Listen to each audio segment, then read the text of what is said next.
کائنات.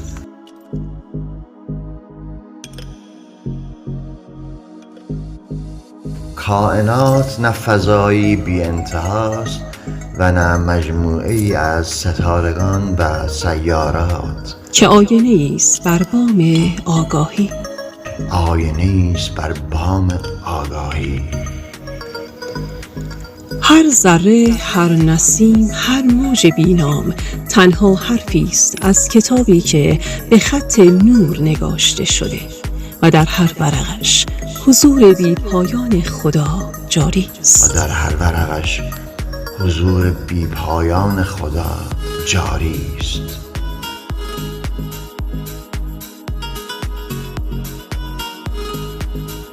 کائنات را اگر با چشم ببینی جز فاصله و فاصله نمی‌یابی،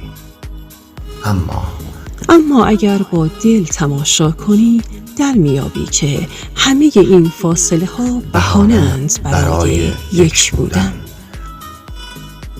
برای بازگشت به همان نقطه‌ای که آغاز و انجام در آن یکی می‌شوند. این هستی بیکران نه بیرون از توست و نه در درون تو. تو خود همان گستره‌ای که در جامعه انسان باریک شده ای تا بتوانی بی نهایت را لمس کنی. ستارگان شعله‌های آگاهی تو هستند که در آسمان پاشیده شده‌اند.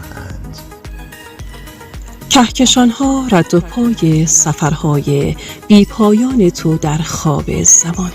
کائنات خواب خداست. کائنات خواب خداست.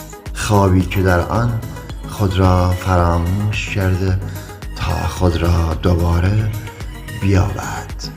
و تو ای سالک تکه‌ای از همان خواب و نیز چشم بیداری اویی. پس هرگاه آسمان را بنگری به یاد آور آنچه بیرون میبینی انعکاس درون توست.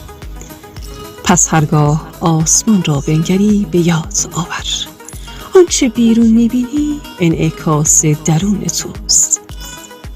و هرگاه درونت را بشکافی در میابی که همه کائنات در یک تپش قلب جمع شده‌اند. کائنات راز ساده‌ای بیش نیست.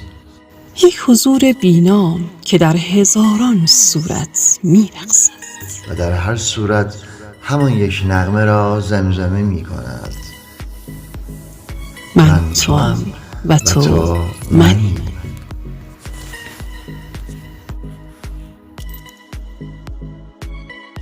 من توام و تو منی.